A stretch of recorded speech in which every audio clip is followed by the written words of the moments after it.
You're listening to the School Leadership Reimagined podcast, episode 149.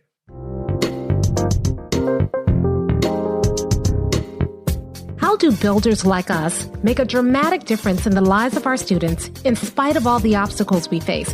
How do you keep your vision for your school from being held hostage by resistant teachers, uncooperative parents, ridiculous district policies, or a lack of time, money, or resources?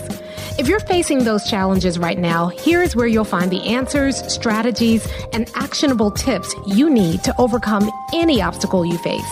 You don't have to wait to make a difference in the lives of the people you serve. You can turn your school into a success story right now with the people and resources you already have. Let's get started.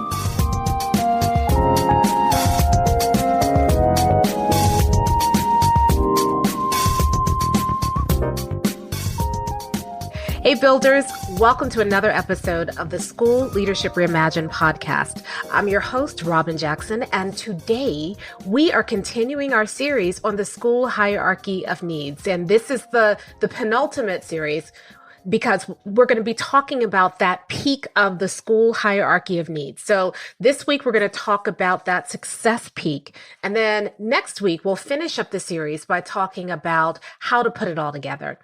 And today, we're going to talk about the success component.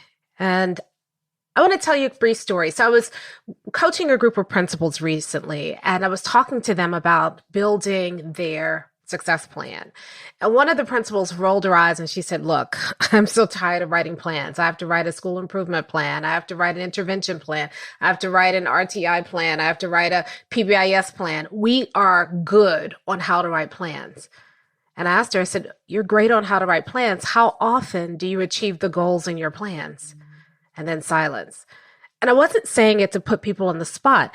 I was asking the question because the way that we were trained, we were all trained on how to write plans. But how many of us were trained on how to actually achieve the ambitious goals that we put in our plans? More likely than not, we're trained on how to write plans that are low enough that we can achieve them in our sleep.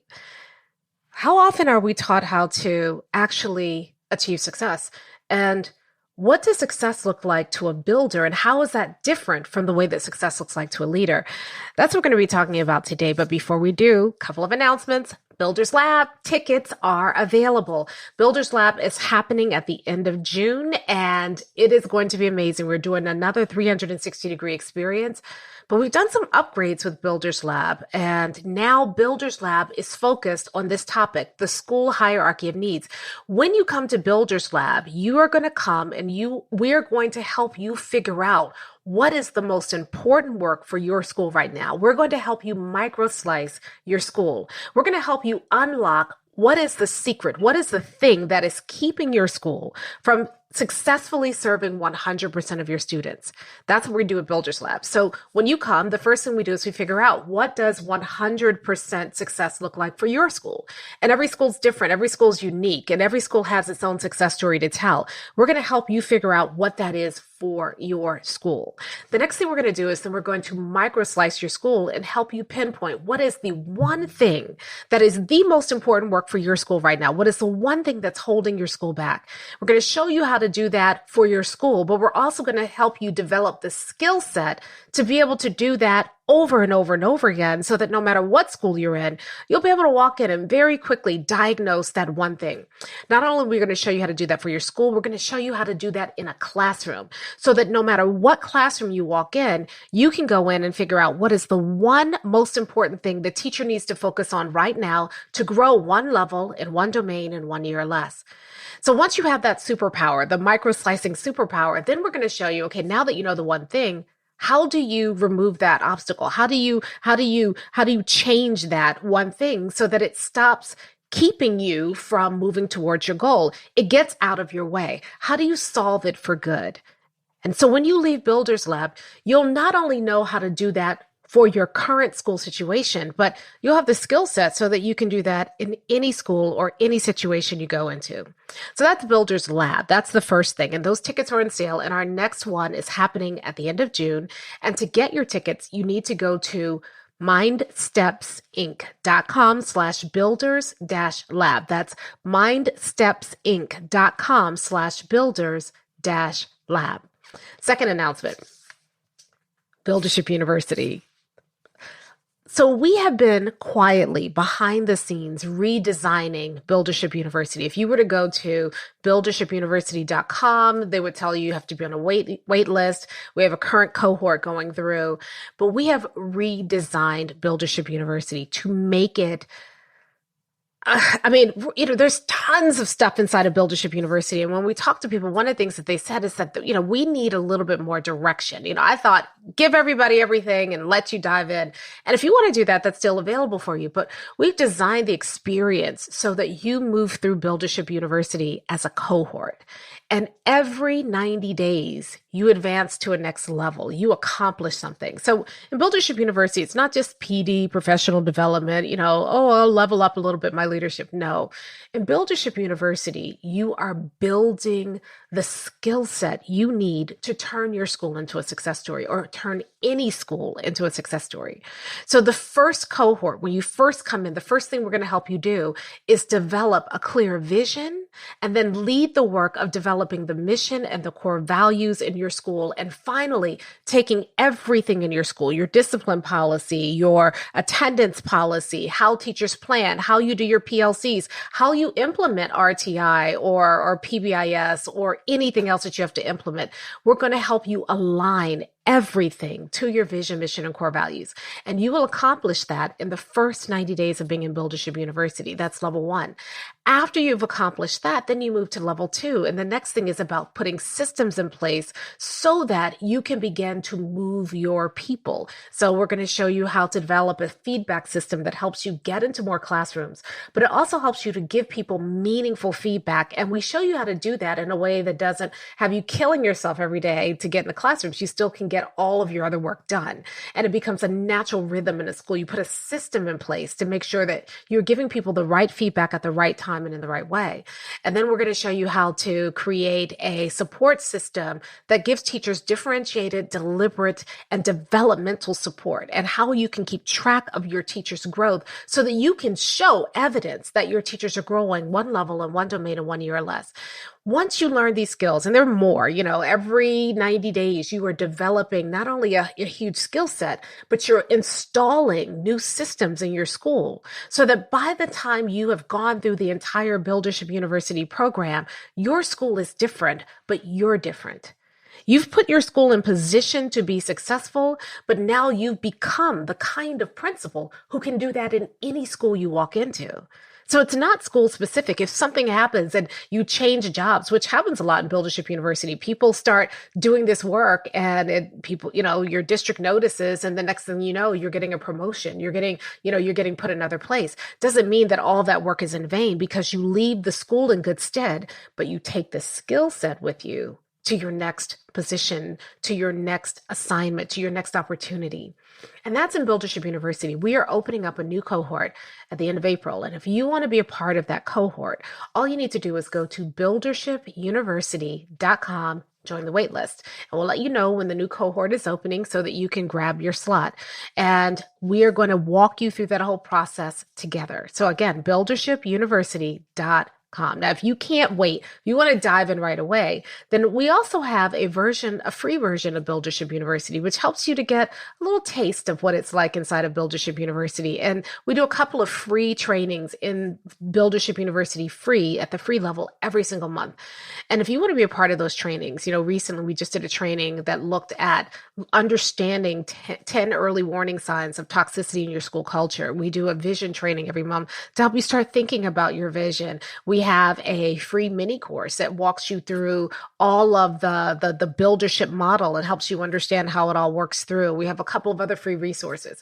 So if you want a taste of the kinds of things that you're going to learn in Buildership University, you can go to buildershipuniversity.com right now, and you can join for free and get access to those free resources while you wait for the next cohort to open. All right, I think that's it for the announcements. Today, I want to talk about success. And we're going to have to unlearn what we were taught about success, because we were taught that success is hitting a SIP goal, Problem is, a SIP goal says, hey, we're going to increase 5% in reading and math by the end of the school year. And all you're doing is saying we're failing 5% fewer kids than the ones we were failing at the beginning of the year. Is that success? Does that feel like success to you? I was talking to a superintendent the other day, and he was saying that, their goal at the beginning of the year for his school district was to have a 10% across the board increase in math and reading scores, K-12. And I said, you hit the goal? And he goes, yeah, we hit it. And then when we started talking more, he says, we probably were going to hit it anyway because a couple of things in the way the test was changing. So that didn't even feel like a success to him because he set a goal that he knew he was going to reach. And that goal still didn't include 100% of your kids. When you're a leader, you are taught to settle for tiny little gains and call it success. And in your gut, you know that's not real success.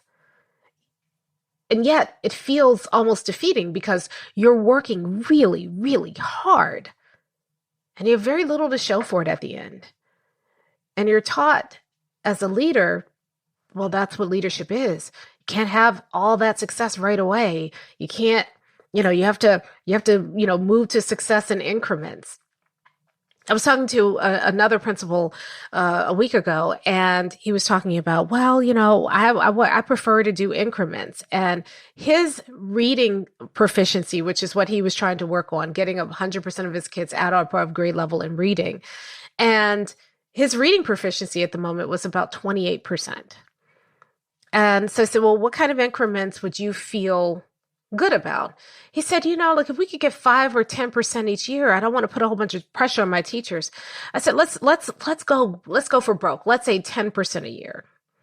By next year, you'll be at 38%. If everything goes correctly, you'll work really hard. And at the end of the year, you'll go from 28% to 38%. Still not good. The next year, you'll go from 38% to 48%. You'll work really, really hard. You've put 2 years in and you're still over half of your kids are not proficient. The next year, you'll go from 48% to 58%. You've worked 3 years and still 2/3 of your kids are not proficient. And several of the kids are no longer in the school with you. So those kids, you failed and you have no opportunity to impact their lives going forward. It's done. Then the next year, if you go from 58% to 68%, let's keep going. That's 4 years, still not there yet.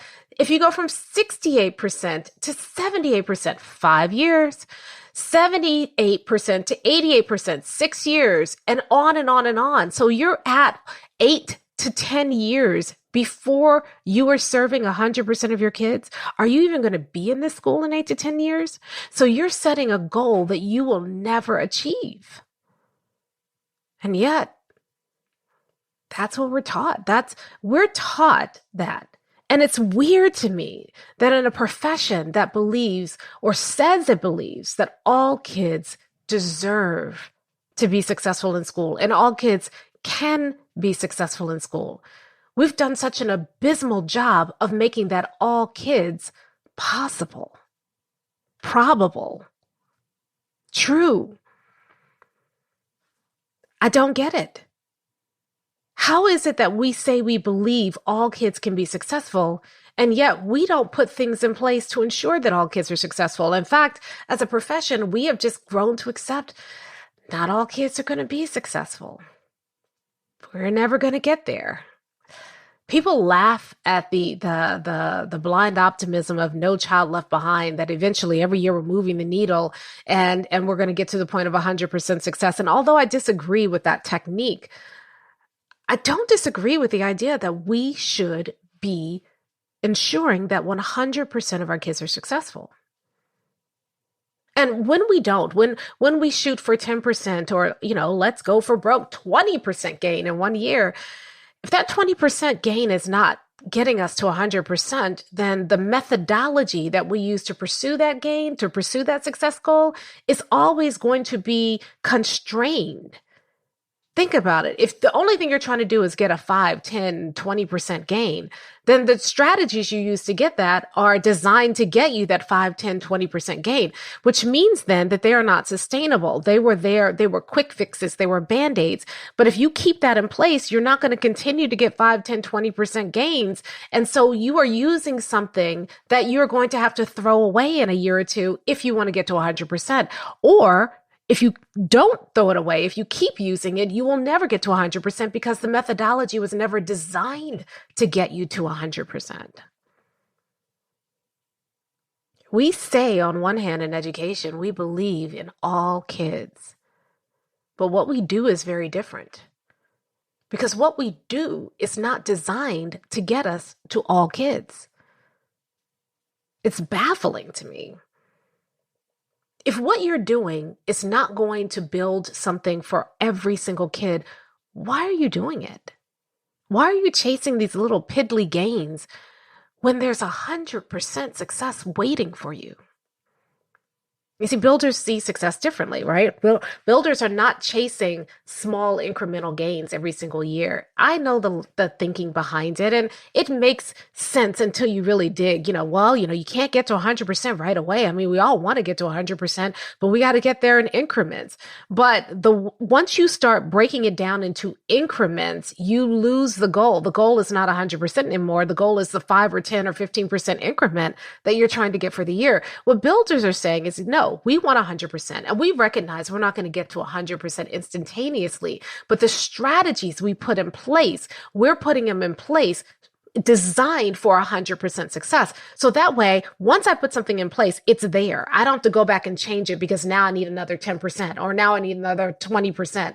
Schools are, we're becoming so frazzled because every single year we have to change up a strategy because the strategy we were using was great to get us that 2%, that 3%, that 5%, but it's not a strategy that's going to be able to sustain growth. So we have to look for a new strategy or new idea or new something else in order to keep growing.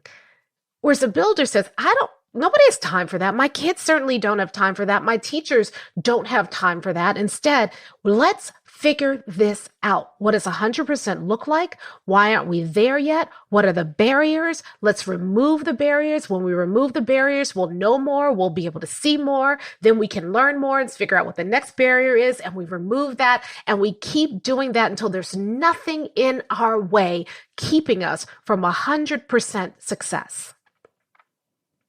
Now, they know it's not going to happen overnight, but that doesn't mean that you have to choose a temporary strategy because it's not going to happen overnight. It means that you put some things in place and give those things time to work.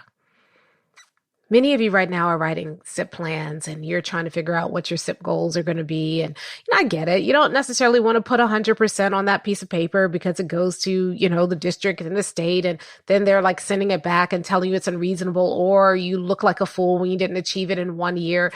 It's rare that you're going to get to 100% in 1 year, but it is not rare to expect to get to 100% over the course of 3 years or less. I've seen schools do it in as little as 18 months, and I've seen most schools who stick with the program get there in 3 years. Builders don't have time for these little teeny incremental goals. What builders are investing in is we're investing in the long term. You know why so many people are exhausted right now? Because every single year they are starting from scratch. They're building from scratch. They go in the summer and they design something else and they don't ever build on the work that they did last year. They look at that data and they're like, oh, we're still missing this piece. So now let's go choose and chase this strategy, this opportunity, this new thing. Let's move this data, this number. And they never stick with anything. If every single year when you start the school year, your teachers walk in August and they're scared because they know what's the new program this year? What's the new thing we're doing this year? What's the new demand on my time now? And some of us don't even wait a whole year. Some of us are changing in the middle of the year. Oh, we started with this, but then that didn't work. So now we're going to do this. And it's just constant change without constant progress. Builders don't do that. Builders are thinking for the long term. I need to get to 100%. And then they build on what they're doing. One of the reasons why the school hierarchy of needs is such an important concept for you to understand is that if you build in the right order and in the right way, you won't feel like you're all over the place. You'll have that solid foundation of a purpose. Then you'll get your people on board and you'll do it in a way that you can count on it. It's there. It's done. You don't have to revisit it later on. It's done. And then after you get your people on board, you figure out the right pathway so you're not wasting time doing the wrong work. And then you develop a good plan for the work that you're doing so that you can execute with precision and discipline. And when you do that, you'll get to success. And sometimes it looks like the success isn't coming right away. So a lot of times when you are investing in doing the vision, mission, and core values, you're still hitting those little incremental gains. And I wasted all this time doing vision, mission, and core values. It took me, most of the time people in Buildership University, it takes them about 3 months to get vision, mission, and core values established. And so when you join Buildership University, that's what we spend the first 3 months doing. But once you get that alignment, that creates the foundation for everything else to explode, everything else to really work. And so you do that work. And while other people are chasing all the shiny objects of, oh, we're going to do this program, or, oh, I saw this speaker at a conference, or, oh, we're doing, no, instead of doing all of that, what you do instead is you invest in the long term. You build that solid foundation. And everything goes back to that. I'm in a couple of principal groups on Facebook, and I see questions come in all the time that drive me nuts. I saw a question the other day about somebody saying they were struggling because there were kids who were getting in trouble and they didn't necessarily want to suspend them because the kids would be out of school. So a lot of times they were trying to find ways to keep them in school, but the teachers were pushing back because they felt like the administrator was being too soft on the kids and he was asking advice. What do we do? Well, under leadership, that's what you have to ask for advice for, because leadership doesn't show you how to put things in place to avoid that problem. But under buildership, the answer is so simple. And the answer is, if your discipline policy is anchored in your vision, mission, and core values, and your teachers understand that, you'll have a discipline policy that works. It doesn't penalize kids or put kids out of school who really need to be in school. And your teachers will understand it because they'll see the alignment with your vision, mission, and core values. You take care of that in the first 90 days of Buildership University, you'll never have that issue. Parents are upset because kids get sent home. If your discipline policies aligned to your vision, mission, and core values, you have that conversation with parents before their kids get sent home. When their kids get sent home, they're like, oh, I get it. Okay, well, it makes sense. The teachers aren't mad at you feeling like you're going soft on the kids because you're aligned to the vision, mission, and core values of the school, which they helped create. Problem solved. So now, instead of wasting time dealing with that principle really can be moving the needle, moving the numbers, pursuing that vision, trying to figure out new ways to get every kid successful. So when you follow the buildership hierarchy of needs, it frees up time and energy so that you can focus on true success, so that you can focus on getting 100% of your kids successful.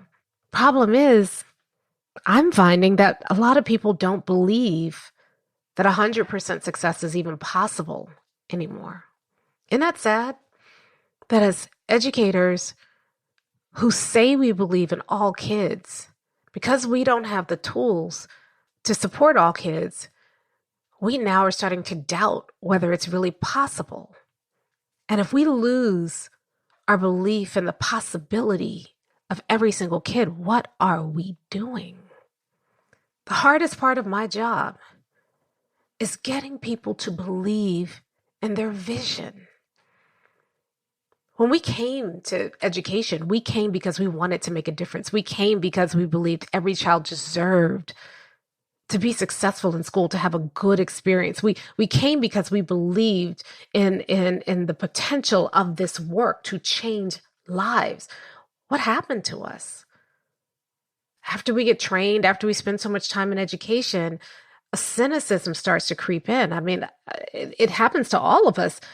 We start to doubt. We start to put caveats on it. Well, all kids can learn if, and well, maybe, and we start doing all these things to kind of rub away at the sharp vision of our dream, which was all kids, to the point now where we don't believe in all kids anymore. And people say, of course I believe in all kids. Well, you're not acting like it.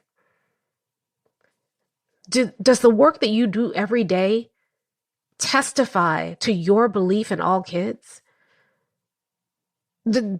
Because that's what'll show the truth. When I walk into your school, do I see you putting things in place to ensure that all kids are successful? Or do I see you compromising? That'll answer the question about whether you really believe in all kids anymore. And if you don't, if you feel like, you know what, you're right, I don't know that I do anymore, then I get it, because the way we were trained was not to serve all kids. The way we were trained was to help most kids be successful.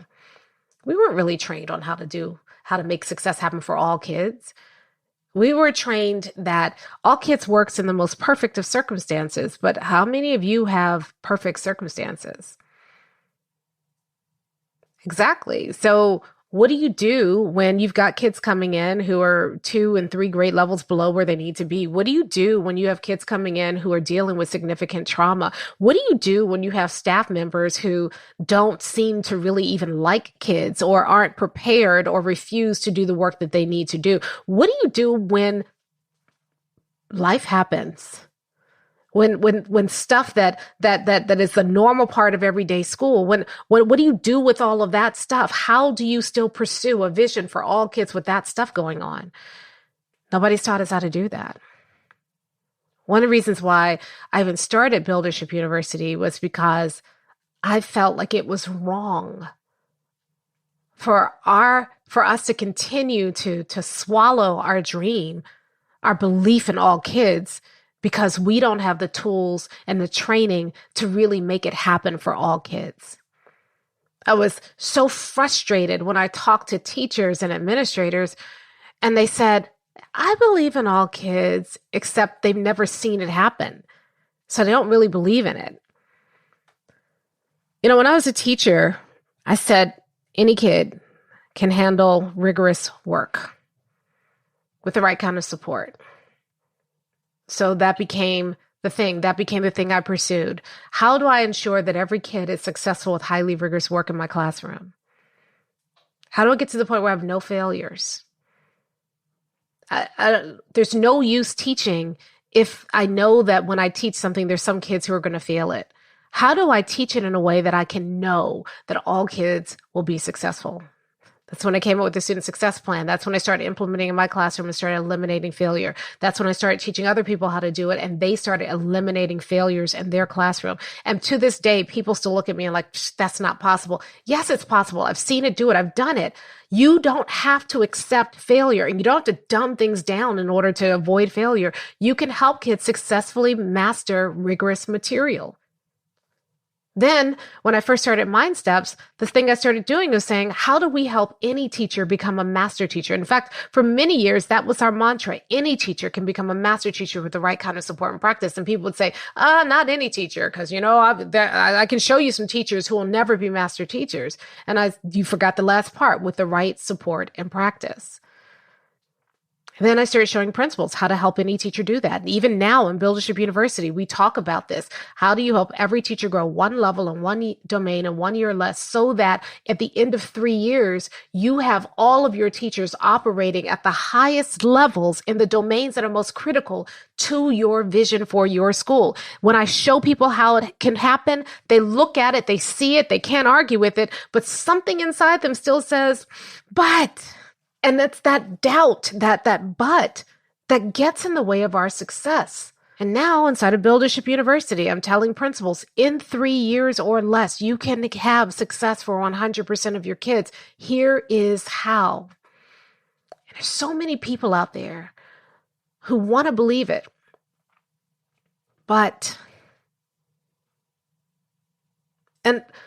I spent a lot of time thinking about that. Why don't we define success as 100%? Why don't we hold ourselves accountable to that 100%? And The only thing I can come up with is that because most of us have never seen it, and the tools that we're currently using aren't going to get us there, and we know that. And so we start to doubt whether it can happen. We start to think that's a sweet ideal, but the reality is my teachers are overwhelmed. Do you know why they're overwhelmed? Because they're working hard at stuff that doesn't really matter instead of working hard at the things that show results. Your teachers are not overwhelmed when you streamline their work and focus on that 100% success and they start experiencing it in their classroom. They will get new energy. Why are we not at 100%? My kids are coming to us so far behind. Yes, but you can get them caught up. It is possible, but you got to focus. You got to be very serious about the work you can do, and then you can get to that 100%. Why are we not at 100%? Oh, my kids are experiencing trauma. All right, so build a school where kids who are experiencing trauma can still be successful. You're not doing that. You're just trying to shove kids who are experiencing trauma into an environment that's not equipped to handle that. Reinvent your school into a place where your kids who are experiencing trauma can still experience success. We got to stop this foolishness where we say we believe in 100% success, but we don't do the right work to achieve it. If you're listening to this podcast, then you already know what the right work is. It's not leadership. It's not how you were trained. It's buildership. So there's nothing stopping you. There are other people out there who don't understand or have never been exposed to buildership yet, and they don't even know there's another possibility. Well, it's up to you to tell them that. It's up to you to show it in the way that you're doing the work. The people inside of Buildership University, they are doing the work. And as a part of doing that work, they're starting to show the results. People are starting to see it. Many of them aren't at 100% success, but they are so much further along than they ever imagined in such a shorter period of time than they ever thought was possible, that now 100% doesn't seem hard. It seems really hard if you're sitting at 6%. But if you start doing this work and now you're at 70% and you realize you got from 6 to 70% in 2 years, that last 30% doesn't feel hard. You feel like by next year, we should be there. But you have to believe in it. You have to rethink your definition of success. You've got to stop accepting these little piddly gains and calling that success. Success is 100%. And here's the most important thing. Those little gains may feel like success to you, but they don't feel like success to the kids who are not a part of that new percentage, that new 5% that you helped cross over from unsuccessful to successful. The ones you left behind don't see that as success. The ones you left behind have another year of failing. They have another year of not knowing how to read, and that will reverberate throughout the rest of their lives. Folks, we're not playing as builders. The work we have chosen to do as builders is serious because it has lifelong implications for the students we serve. If you're not doing work that is going to get every single child successful, you're doing the wrong work. If you're not doing work that is going to make sure that every single child who crosses the threshold of your school is successful, what are you doing? As builders, we're not wasting time on stuff that doesn't last, that doesn't matter, that doesn't move us to 100% success. We're very, very clear. And that kind of focus can help you quickly weed through what you should be doing and what you shouldn't be doing. That kind of focus can help you pull through tough times. That kind of focus gives you energy to keep doing the work because you're focused on what's really important instead of numbing yourself with these little, celebrations because we moved the needle by 3%. It's not that builders don't celebrate. I mean, our builders are making amazing, tremendous wins. If you are part of our weekly roundup, you will see some of the wins that builders are having. We celebrate wins all the time, but we celebrate those wins as progress towards success. They're never the end in and of itself. So here's my challenge to you this week. Have you let your experiences, your training rub away at that fire that's inside of you that believes that 100% of your kids can and should be successful in school, that that's what school is supposed to be about?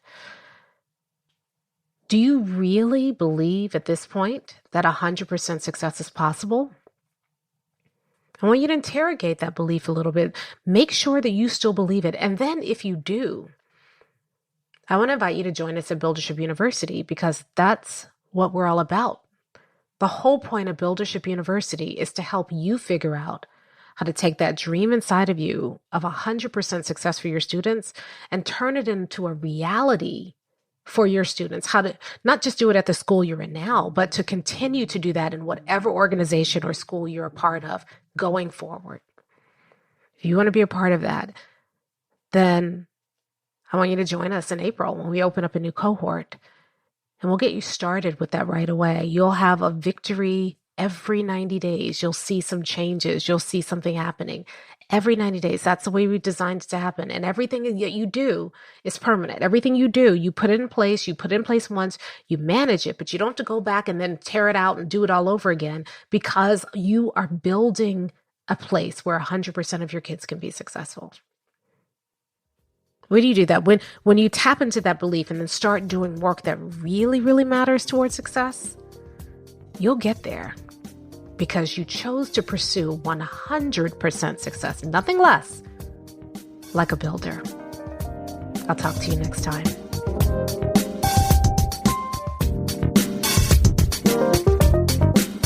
Hey, if you're ready to get started being a builder right away, then I want to invite you to join us at Buildership University.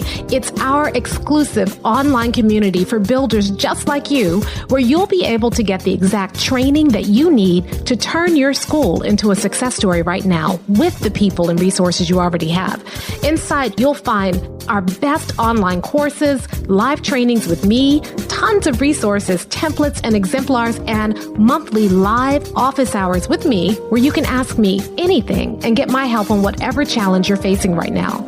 If you're tired of hitting obstacle after obstacle and you're sick of tiny little incremental gains each year, if you're ready to make a dramatic difference in your school right now, then you need to join Buildership University. Just go to buildershipuniversity.com and get started writing your school success story today.